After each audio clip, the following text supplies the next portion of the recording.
American ലിറ്ററേച്ചറിലെ next പോം എന്ന് പറയുന്നത് ഹോംവർക്ക് ബൈ അലൻ ഗിൻസ്ബർഗ് ആണ്. അപ്പോൾ അലൻ ഗിൻസ്ബർഗിനെ കുറിച്ച് നമുക്ക് ആദ്യം ഒന്ന് നോക്കാം. അലൻ ഗിൻസ്ബർഗ് ബീറ്റ് ജനറേഷനിൽ പെടുന്ന ഒരു റൈറ്ററാണ്, അമേരിക്കൻ റൈറ്ററാണ്. അദ്ദേഹത്തിൻ്റെ ബെസ്റ്റ് നോൺ പോം എന്ന് പറയുന്നത് ഹൗൾ എന്നാണ് കേട്ടോ. HOWL പോയിട്രി കളക്ഷനാണ് ഹൗൾ എന്ന് പറയുന്നത്. അദ്ദേഹത്തിൻ്റെ പോയിട്രി ഡീൽ ചെയ്യുന്നതെന്ന് വെച്ചാൽ politics, war, environmental issues, personal freedom and എഴുതുന്നത് വളരെ ഫ്രീ വേർഡ്സിലാണ് എഴുതി പോകുന്നത്. റൈമും മീറ്ററും അതിൻ്റെ റെസ്ട്രിക്ഷൻസ് ഒന്നുമില്ല. ഒരു കോൺവെർസേഷണൽ സ്റ്റൈലിലാണ് അദ്ദേഹം എഴുതുന്നത്. അപ്പം അലൻ ഗിൻസ്ബർഗ് ഈ കൺസ്യൂമറിസം, ഗവൺമെൻറ്റിൻ്റെ പോളിസീസ്, സൊസൈറ്റിയിൽ അല്ലെങ്കിൽ ഉണ്ടാകുന്ന സോഷ്യൽ ഇൻജസ്റ്റിസുകൾ, ഇതിനെയൊക്കെ ക്രിട്ടിസൈസ് ചെയ്തുകൊണ്ട് എഴുതുന്ന വർക്ക്സാണ് മെയിൻലി ഇദ്ദേഹത്തിൻ്റേത്. അപ്പോൾ ഹ്യൂമാനിറ്റി, പ്ലാനറ്റ്, ഇവരോടുള്ള സ്ട്രോങ് കൺസേൺ നമുക്ക് അദ്ദേഹത്തിൻ്റെ വർക്ക്സിനകത്ത് കാണാൻ സാധിക്കും. ഓക്കെ, അപ്പോൾ നമുക്ക് പഠിക്കാനുള്ള ഹോംവർക്ക് എന്നുള്ള പോം ഒരു സറ്റയറിക്കലായിട്ടുള്ളൊരു പോമാണ്. അതുപോലെ തന്നെ ഒരു കൈൻഡ് ഓഫ് ആക്ഷേപഹാസ്യം പോലെ എഴുതിയേക്കുന്ന ഒരു കൈൻഡ് ഓഫ് പോമാണ്. ആൻഡ് ഓൾസോ ഇമാജിനേറ്റീവ് പോം കൂടിയാണ് ഹോംവർക്ക്. അപ്പം ഹോംവർക്ക് എന്താണ് ഹോംവർക്ക് എന്ന് വെച്ചാൽ വേൾഡിൻ്റെ പ്രോബ്ലംസിനെ ക്ലീൻ ചെയ്യുന്നു.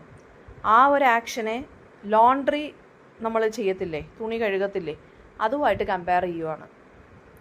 Cleaning the world problems to doing laundry, അതാണ് കമ്പാരിസൺ ഇതിനകത്ത് വരുന്നത്. അതാണ് ഞാൻ പറഞ്ഞത്, കുറച്ച് സറ്റയറിക്കലായിട്ടാണ് എഴുതിയിരിക്കുന്നത്, കുറച്ച് ഇമാജിനേറ്റീവ് പോം കൂടിയാണ്. പൊല്യൂഷനെ, വാറിനെ, കറപ്ഷനെയൊക്കെ വാഷ് ചെയ്ത് കളയാൻ പറ്റുമായിരുന്നെങ്കിൽ എന്ന് പോയിട്ട് ഇമാജിൻ ചെയ്യുവാണ്. വളരെ പ്ലേഫുൾ ആയിട്ടുള്ള രീതിയിൽ, പക്ഷേ സീരിയസ് ആയിട്ടുള്ള പൊളിറ്റിക്കൽ ആൻഡ് എൻവയോൺമെൻറ്റൽ ഇഷ്യൂസിനെ കുറിച്ചാണ് ഇദ്ദേഹം ഇതിനകത്ത് ഡീൽ ചെയ്യുന്നത്.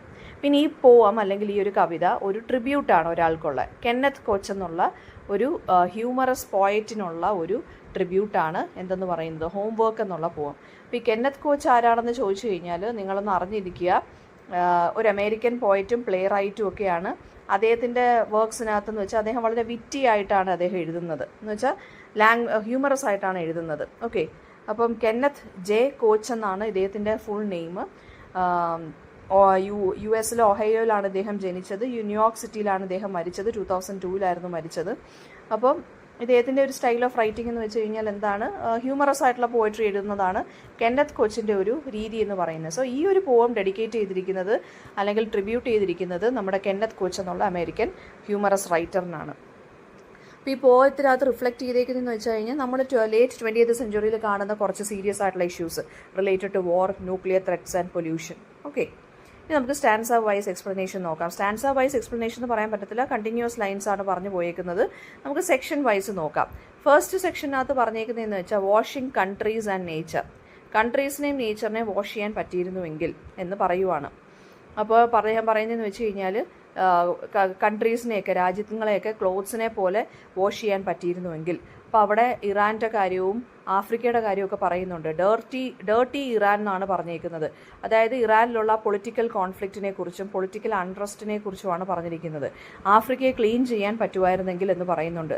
ആനിമൽസിനെ റീസ്റ്റോർ ചെയ്ത് നേച്ചർ ആൻഡ് വൈൽഡ് ലൈഫിൻ്റെ ആ ഒരു ആഫ്രിക്കയെ തിരികെ കൊണ്ടുവരാൻ പറ്റുമായിരുന്നെങ്കിൽ എന്ന് അദ്ദേഹം പറയുന്നു. ആമസോൺ റിവറിനെ വാഷ് ചെയ്ത് അതിൻ്റെ പൊല്യൂഷനും ഓഷ്യൻസിൻ്റെ എൻവയോൺമെൻറ്റൽ പൊല്യൂഷനും എല്ലാം കഴുകാൻ പറ്റിയിരുന്നുവെങ്കിൽ എന്നും ഇദ്ദേഹം ആഗ്രഹിച്ചു പോകുന്നുണ്ട്. നേച്ചറിനെ അതിൻ്റെ പ്യുവർ ആയിട്ടുള്ള ഒരു സ്റ്റേറ്റിലോട്ട് തിരികെ കൊണ്ടുവരാൻ പറ്റിയിരുന്നുവെങ്കിൽ എന്നാണ് സെക്ഷൻ 1 ഇദ്ദേഹം സംസാരിക്കുന്നത്. കൺട്രീസിനെയും നേച്ചറിനെയും തിരികെ കൊണ്ടുവരാൻ പറ്റിയിരുന്നുവെങ്കിൽ. Okay, section 2 cleaning pollution and industrial damage ആണ്. ഇൻഡസ്ട്രിയൽ പൊല്യൂഷനെ കുറിച്ചും എൻവയോൺമെൻറ്റൽ ഡാമേജിനെ കുറിച്ചുമാണ് ഹി ടോക്സ് ഇൻ സെക്ഷൻ 2. നമ്മുടെ smoke, oil pipe lines, pollution, ഇതെല്ലാം ഹ്യൂമൻ ബീയിങ്സിൻ്റെ നേച്ചറിനോടുള്ള ഒരു ചൂഷണം ചെയ്യലാണ് അല്ലെങ്കിൽ എക്സ്പ്ലോയിറ്റേഷൻ്റെ റിസൾട്ട് കൊണ്ടാണ്. അപ്പോൾ ഈ റോക്കി ഫ്ലാറ്റ് പോലെയുള്ള പ്ലേസസ്, ലോസ് ആലമോസ് പോലെയുള്ള പ്ലേസസ്, ഇതൊക്കെ ന്യൂക്ലിയർ വെപ്പൻ്റെ പ്രൊഡക്ഷനെ കാണിക്കുന്ന സ്ഥലങ്ങളാണ്. അപ്പോൾ ഈ സ്ഥലങ്ങളും ഒക്കെ എന്ന് വെച്ച് കഴിഞ്ഞാൽ ഒന്ന് വൃത്തിയാക്കാൻ സാധിച്ചിരുന്നുവെങ്കിൽ എന്ന് അദ്ദേഹം പറയുന്നു. ഒരു റിയൽ ടോക്സിക് ആയിട്ടുള്ള കാര്യങ്ങളെല്ലാം വൃത്തിയാക്കുക. അപ്പോൾ പോയറ്റ് ഇമാജിൻ ചെയ്യുവാണ് കെമിക്കൽ ആൻഡ് ന്യൂക്ലിയർ കണ്ടാമിനേഷൻ അല്ലെങ്കിൽ പൊല്യൂഷൻ, ഇതിനെല്ലാം ഒന്ന് മാറ്റാൻ പറ്റിയിരുന്നുവെങ്കിൽ, റിമൂവ് ചെയ്യാൻ പറ്റിയിരുന്നുവെങ്കിൽ. സെക്ഷൻ 3 അദ്ദേഹം പറയുന്നത് എങ്ങനെ എൻവയോൺമെൻറ്റിനെയും കൾച്ചറിനെയും റീസ്റ്റോർ ചെയ്യാം. ഓക്കെ, അതായത് ആസിഡ് റെയിനിൻ്റെ നെഗറ്റീവ് ഇഫക്റ്റിനെ കുറിച്ച് പറയുന്നു. ആസിഡ് റെയിൻ ഹിസ്റ്റോറിക്കൽ മോണുമെൻറ്റ്സ് ആയിട്ടുള്ള പാർഥെനോണിനെയും അതുപോലെ തന്നെ നമ്മുടെ ഗ്രേറ്റ് സ്പിങ്സ് ഓഫ് ഗിസ ഉണ്ടല്ലോ അതിനെയൊക്കെ എങ്ങനെയാണ് നശിപ്പിക്കുന്നത്? ഹിസ്റ്റോറിക്കൽ മോണുമെൻറ്റ്സിനെ ആസിഡ് റെയിൻ കൊണ്ട്, അതായത് പിന്നെ അത് അറ്റ്മോസ്ഫിയറിൽ ഈ ഒരു ഇതിൻ്റെ പ്രസൻസ് കൊണ്ട് എങ്ങനെയാണ് ഹിസ്റ്റോറിക്കൽ മോണുമെൻറ്റ്സ് ഒക്കെ നശിച്ചു പോകുന്നത്? സീയും റിവറും അതൊക്കെയെന്ന് വെച്ച് കഴിഞ്ഞാൽ നമ്മുടെ ഗ്ലോബൽ ഹെറിറ്റേജിനെ എക്കോസിസ്റ്റത്തിനെയൊക്കെ എക്കോസിസ്റ്റത്തിൻ്റെയൊക്കെ സിമ്പിൾസാണ്. അപ്പോൾ അവരെയൊക്കെ എങ്ങനെ പ്രൊട്ടക്റ്റ് ചെയ്യാം? ആൻഡ് ഓൾസോ നാച്ചുറൽ ബ്യൂട്ടി എങ്ങനെ നമുക്ക് റീസ്റ്റോർ ചെയ്യാം? ക്ലൗഡ്സ് ഒക്കെ വൈറ്റ് കളറിൽ അല്ലെങ്കിൽ സ്കൈ ഒക്കെ വൈറ്റ് കളറിൽ എങ്ങനെ പഴയ പോലെ ആകും? ആ ഒരു പ്യൂരിറ്റിയിലോട്ട് റിന്യൂവലിലോട്ടും നമുക്ക് എങ്ങനെ അവരെയൊക്കെ തിരിച്ചു കൊണ്ടുവരാം, തിരികെ അതായത് റീസ്റ്റോർ ചെയ്ത് എങ്ങനെ എടുക്കാം എന്നുള്ളതാണ് സെക്ഷൻ 3 അദ്ദേഹം സംസാരിക്കുന്നത്. ഓക്കെ, അപ്പോൾ ഈ ഹിസ്റ്റോറിക്കൽ മോണുമെൻറ്റ്സ് ആയിട്ടുള്ള പാർഥിനോൺ എന്ന് വെച്ച് കഴിഞ്ഞാൽ ഒരു 5th സെഞ്ച്വറി മാർബിൾ ടെമ്പിളാണ് കേട്ടോ. അത് ഗ്രീസിലാണുള്ളത്. പിന്നെ ഈ അവിടുത്തെ സിറ്റിയുടെ ഗോഡസ് ആയിട്ടുള്ള എഥീന പാർത്തിനോസ് എന്നുള്ള പാർത്തിനോസിന് വേണ്ടിയാണ് ഈ ഒരു ബിൽഡിംഗ് ഡെഡിക്കേറ്റ് ചെയ്തിരിക്കുന്നത്.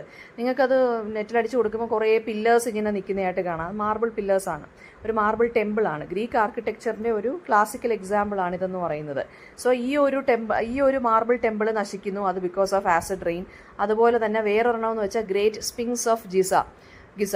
അപ്പോൾ ഗ്രേറ്റ് സ്പിങ്സ് എന്ന് വെച്ച് കഴിഞ്ഞാൽ നിങ്ങൾക്കറിയാം, മറ്റേ ഒരു ലൈം സ്റ്റോൺ സ്റ്റാച്യു ആണ്, ഒരു മിത്തിക്കൽ ക്രീച്ചർ, ലയണിൻ്റെ ബോഡിയും ഹ്യൂമൻ്റെ ഹെഡും കൂടി ഈജിപ്തിലുള്ള ഗീസ പ്ലാറ്റോയിലുള്ള ഒരു സ്ഥലത്താണിത് ലൊക്കേറ്റ് ചെയ്തിരിക്കുന്നത്. അപ്പോൾ അതും ഒരു മോസ്റ്റ് ഐക്കോണിക് മോണുമെൻ്റ് ആണ്. ഈജിപ്ഷ്യൻ സിവിലൈസേഷൻ്റെ ആ ഒരു ഇതിനെയാണ് സിംബലൈസ് ചെയ്യുന്നത്. അപ്പോൾ അതൊക്കെ നശിക്കുന്നത് ഈ എൻവയോൺമെൻറ്റൽ പൊല്യൂഷൻ അല്ലെങ്കിൽ എസ്പെഷ്യലി ആസിഡ് റെയിൻ കാരണമാണെന്നാണ് ഇദ്ദേഹം പറയുന്നത്. സോ ഇങ്ങനെയുള്ള ഹിസ്റ്റോറിക്കൽ മോണുമെൻറ്റ്സും നമ്മുടെ റിവേഴ്സും ഓഷ്യനും പിന്നെന്താണ് ക്ലൗഡ്, സ്കൈ, ഇതിനെയൊക്കെ പഴയ രീതിയിലാക്കാൻ പറ്റുമായിരുന്നുവെങ്കിൽ, ക്ലീൻ ചെയ്ത് പഴയ പോലെ ആക്കാൻ പറ്റുമായിരുന്നുവെങ്കിൽ എന്നാണ് അദ്ദേഹം തിങ്ക് ചെയ്യുന്നത്. Section 4 reverse and lakes clean ചെയ്യണം. അതായത് ഏതൊക്കെ റിവേഴ്സാണ്? അതായത് polluted reverse mainly. Polluted reverse എന്ന് പറയുമ്പം ഹഡ്സൺ റിവറും വളരെ ഫേമസ് ആണ്. ഹഡ്സൺ റിവർ ന്യൂയോർക്ക് സ്റ്റേറ്റിലൂടെ ഒഴുകുന്ന ഒരു റിവറാണ് കേട്ടോ. അപ്പോൾ അത് ന്യൂയോർക്ക് സിറ്റിയിലൂടെ ഒഴുകുന്ന ഒരു കൈൻഡ് ഓഫ് റിവറാണ് ഇത്, ഹഡ്സൺ റിവർ എന്ന് പറയുന്നത്. ആൻഡ് അതിന് എന്താ പറയുക, യുണൈറ്റഡ് സ്റ്റേറ്റ്സിൽ വളരെ ഇമ്പോർട്ടൻസ് ഉള്ള ഒരു നദിയാണിത്. ആൻഡ് അപ്പോൾ അതിനൊരുപാട് ഹിസ്റ്റോറിക്കൽ ആൻഡ് കൾച്ചറൽ ഇമ്പാക്റ്റ് ഉണ്ട്. അതായത് എക്സ്പ്ലോററായിട്ടുള്ള ഇംഗ്ലീഷ് എക്സ്പ്ലോററായിട്ടുള്ള ഹെൻറി ഹഡ്സൻ്റെ പേരിലാണ് ഈ നദിയെ ഓണർ ചെയ്തിരിക്കുന്നത്. അപ്പം അങ്ങനെയൊക്കെ ഉള്ള കുറച്ച് എന്താ പറയുക, ഇൻഡസ്ട്രിയൽ പൊല്യൂഷൻ കാരണം ഇതിപ്പോൾ നശിച്ചുകൊണ്ടിരിക്കുവാണെന്നാണ് പറയുന്നത്. സോ ക്ലീനപ്പ് എഫേർട്സ് ഒക്കെ എടുക്കുന്നുണ്ടെങ്കിൽ എന്നാലും അത് പഴയ പോലെ അതിനെ എന്തായാലും വലുതായിട്ട് എടുക്കാൻ പറ്റത്തില്ലല്ലോ നമുക്ക്. സോ ആ ഹഡ്സൺ റിവർ മെയിൻലി പൊല്യൂട്ടഡ് ആയിക്കൊണ്ടിരിക്കുന്നു. പിന്നെ അതുപോലെ തന്നെ മോസ്റ്റ് ഇമ്പോർട്ടൻ്റ് ആയിട്ടുള്ള ഒരു റിവറാണ് റിവർ തെംസ് എന്ന് പറയുന്നത്, THAMES. അത് സദേൺ ഇംഗ്ലണ്ടിലൂടെ ഒഴുകുന്നതാണ്. അപ്പോൾ അതും ഇതൊരു ലോങ്ങസ്റ്റ് റിവറാണ് വിത്തിൻ ഇംഗ്ലണ്ട് എന്ന് പറയുന്നത്, and second longest in United kingdom.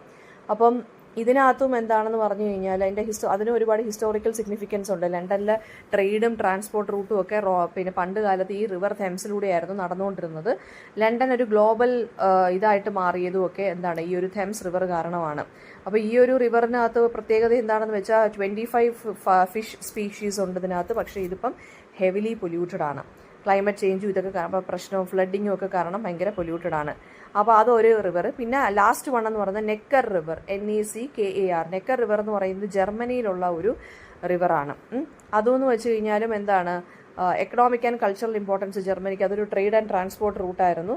പിന്നെ അതും ഇപ്പോൾ പ്രശ്നമെന്ന് വെച്ച് കഴിഞ്ഞാൽ ഇൻഡസ്ട്രിയലൈസേഷൻ വന്നതിന് ശേഷം അതും പൊല്യൂട്ടഡ് ആയിക്കൊണ്ടിരിക്കുവാണ്. ഓക്കെ, അപ്പോൾ വൈൽഡ് വാട്ടർ എന്നാണ് ഈ ഒരു നെക്കർ റിവറിൻ്റെ ഒറിജിനൽ പേരെന്ന് പറയുന്നത്. നെക്കർ എന്നുള്ള വാക്കിൻ്റെ മീനിങ് വൈൽഡ് റിവർ.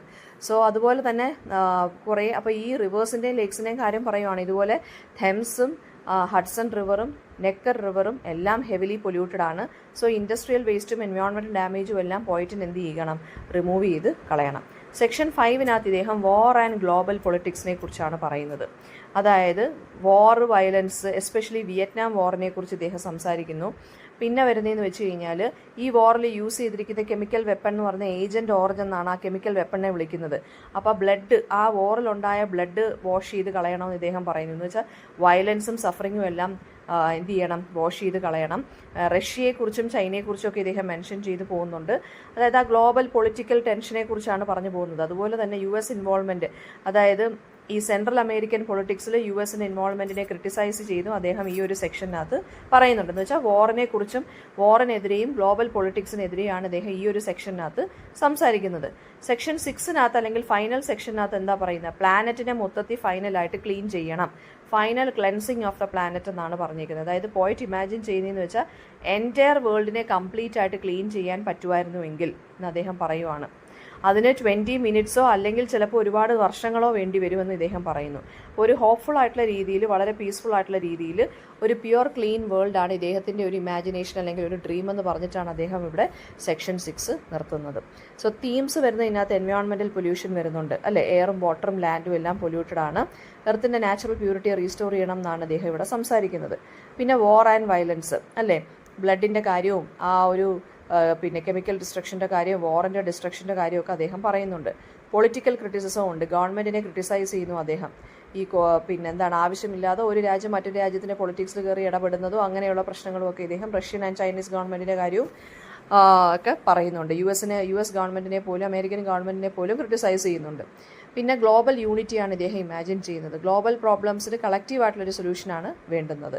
പിന്നെ ഇതൊരു സറ്റേറിക്കലായിട്ടുള്ള രീതിയിലാണ്, അതായത് ക്ലോത്ത്സിനെ വാഷ് ചെയ്യുന്നത് എങ്ങനെയാണോ അതുപോലുള്ള രീതിയിലാണ് അദ്ദേഹം കൺട്രീസിനെയും റിവേഴ്സിനെയും ഒക്കെ വാഷ് ചെയ്യണമെന്ന് പറയുന്നത് അല്ലേ. പക്ഷേ എന്നാലും ലാസ്റ്റ് പോയിന്റ് നിർത്തുന്നത് എങ്ങനെയാണ്? ഒരു ക്ലീൻ ആൻഡ് ബെറ്റർ വേൾഡിന് വേണ്ടി ഇദ്ദേഹം ഹോപ്പ്ഫുൾ ആയിട്ടാണ് നിർത്തുന്നത്. സോ ഹോംവർക്ക് എന്നുള്ള ഈ ഒരു പവർഫുൾ പോം എന്ന് പറയുന്നത് ഹ്യൂമറിനെയും ക്രിറ്റിസിസത്തിനെയും കാണിക്കുന്നു. ക്രിറ്റിസിസം വെച്ചിട്ടാണ് എഴുതിയിരിക്കുന്നത്. സിമ്പിൾ ഇമേജ് വെച്ചിട്ടാണ് അദ്ദേഹം ഗ്ലോബൽ ഇഷ്യൂസിനെ കുറിച്ച് സംസാരിച്ചിരിക്കുന്നത്.